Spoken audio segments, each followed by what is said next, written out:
Friends have always had this sense that the kingdom of God can be realized here on earth. And so for early Friends, sometimes that vision was taken from Isaiah with the image of the lion and the lamb living side by side without doing damage to the other. The sense that we can all share this earth together if we treat each other with respect.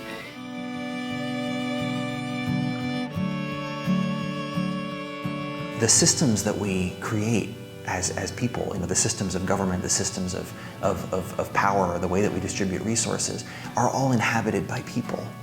And at its most powerful, this prophetic work is about relationships.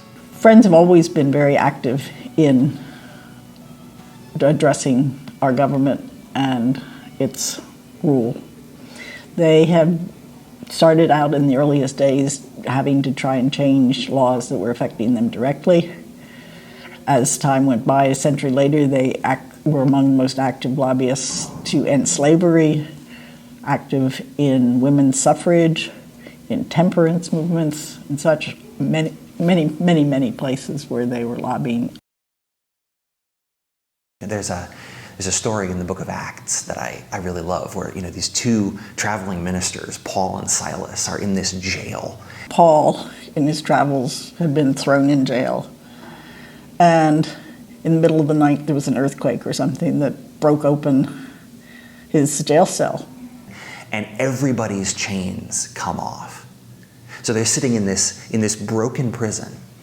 And he could have easily walked away and never been seen again and never had to deal with the consequences. And the jailer comes in and he says, he starts to kill himself because he's afraid. He knows he's going to get executed because his prisoners have escaped. And Paul and Silas call out and say, "Don't harm yourself. We are all still here."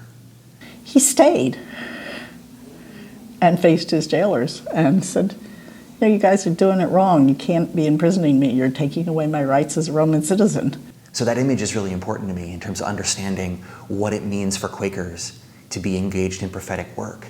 That we can touch that experience of everybody's chains coming off. And then we stand and we wait in the broken prison. And we bring that message to others and invite others to live in that reality as well. And Friends were known for doing things like singing in jail.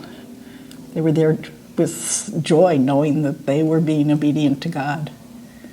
They apparently even convinced some of their jailers to become Quakers, which is something I've always loved. To live in that life and power, as Quakers have said, that takes away the occasion for war. It's not that we're setting out to destroy war. It's that we're turning our eyes and turning our hearts in the direction of our lives into the channel of love, and knowing that it's that power that arises, that the power that holds the planets in place that we're responding to. So we're a small group.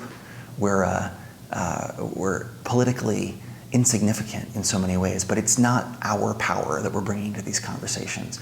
We're being as faithful as we can be to the truth that's being revealed to us, and we're trusting that if we follow that through, that will speak in others as well. That same power that we're encountering is also at work in every heart.